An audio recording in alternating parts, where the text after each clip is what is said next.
Hello, আসসালামু আলাইকুম everyone. কি অবস্থা সবার? আই হোপ সকলে আল্লাহ তাআলার রহমতে ভালো আছেন। তো অনেকদিন পর আবারও কামব্যাক করলাম। সো আজকে আলোচনা করব গতকালকে অনুষ্ঠিত বাংলাদেশ 2-0 চ্যালেঞ্জ কাপ নিয়ে।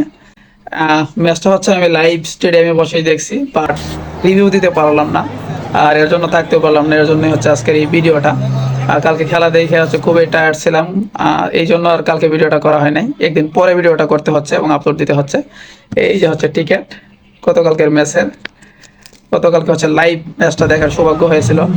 আর গায়ে তো জার্সি দেখতেই পারতেছেন, এই যে 71, এইটা বসুন্ধরা কিংসের রিমন ভাইয়ের জার্সি। ম্যাচ শেষে নিয়ে আসলাম আর কি। তো কালকের ম্যাচের ইতিবৃত্ত আপনাদের সামনে তুলে ধরার ট্রাই করব, যে আমার এক্সপিরিয়েন্স থেকে লাইভ ম্যাচ দেখার। আর আপনারা তো টিভিতে দেখছেন, সো ভিতরের কাহিনী কি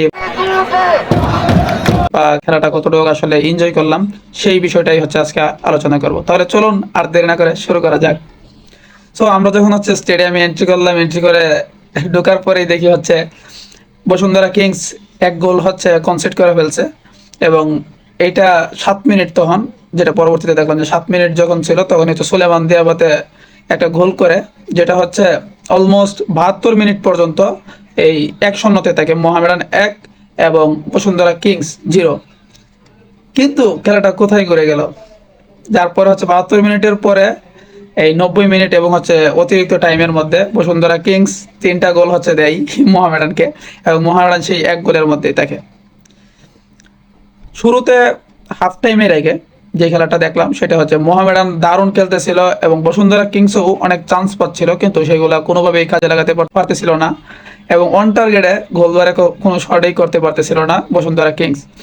বিশেষ করে ফয়সাল আহমেদ ফাহিম, মিগুয়েল দামাসেনো, এছাড়া এই মুজিবুর রহমান জনি, সেও অনেক বল পায় এবং সেগুলো মিস করে।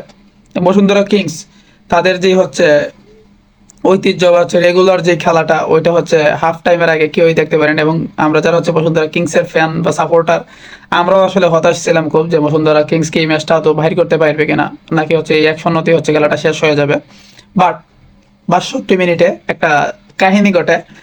না, আপনারা যারা লাইভ দেখছেন, ফোনে দেখছেন, তাদের দেখার কথা, বা খেলাটা পরবর্তীতে হাইলাইটসে দেখছেন, যে মাঠের মধ্যে তার স্মোক মেরে দেওয়া হয়েছিল অনেকগুলো, 4টা 5টা হবে এরকম আর কি। তারপরেই খেলাটা ঘুরে যায় আর কি। এই ঘটনাটা ঘটে ম্যাচের 62 মিনিটে, এবং এর 10 মিনিট পরেই 72 মিনিটে তবু এই মিগেল দামেসনের কর্নার কিকে তবু বর্মনে ফার্স্ট গোলটা করে বসুন্ধরা কিংসের হয়ে। এরপরেই আরো 2টা গোল হয়ে যায় 72 মিনিটের পরে। পরবর্তীতে আবারও সেই মিগেলের এসিস্টে ফয়সাল আহমেদ ফাহিম তৃতীয় গোলটা করে বসুন্ধরা কিংসের হয়ে। মানে তখনই সবাই ধরে নিছে যে বসুন্ধরা কিংস ম্যাচ এটা জিতে গেছে এবং ম্যাচ এটা বাহির করে ফেলছে। কিন্তু এতেই বসুন্ধরা কিংস থেমে যায় নাই। অতিরিক্ত টাইমে গিয়ে সেই মিগেল যে আগের 2টা গোলে অ্যাসিস্ট করে, সে বসুন্ধরা কিংসের হয়ে তৃতীয় গোলটা করে। আর তখন তো বাসি ফু দেয় রেফারি এবং বসুন্ধরা কিংস চ্যাম্পিয়ন হয়ে যায়। আর এটা সত্যি দারুণ ছিল, এই যে বসুন্ধরা কিংস ফ্যান হিসেবে বা মাঠে বৈশা দেখতে পারা এরকম একটা ম্যাচ। মানে কিভাবে কামব্যাক করলো, একদম রিয়ালের মতো। রিয়াল আমরা যেভাবে সবাই বলি যে রিয়াল হাফ টাইমের পরে কামব্যাক করে, সেই কামব্যাকটাই কালকে কিংস অ্যারেনাতে বসুন্ধরা কিংস করে দেখিয়েছে। এবং এটা 1টা 2টা গোল না, টানা হাফ টাইমের পরে, এবং এটা 72 মিনিটের পরে। 72 মিনিটের পরে পরবর্তী 30 মিনিটে 3টা গোল করছে, এবং 3টা গোলেই এক কথায় অসাধারণ।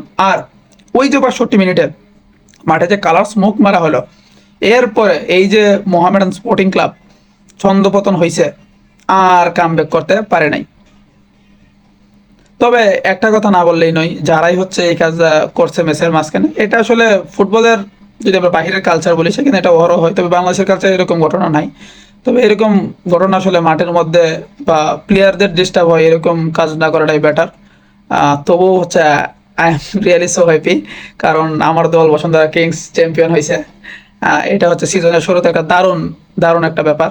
এখনো বাংলাদেশের যেই মেইন লিগগুলো আছে, এই বিপিএল বলেন বা ফেডারেশন কাপ বলেন, সেগুলো শুরু হওয়ার আগে দারুণ একটা শুরু বসুন্ধরা কিংসের।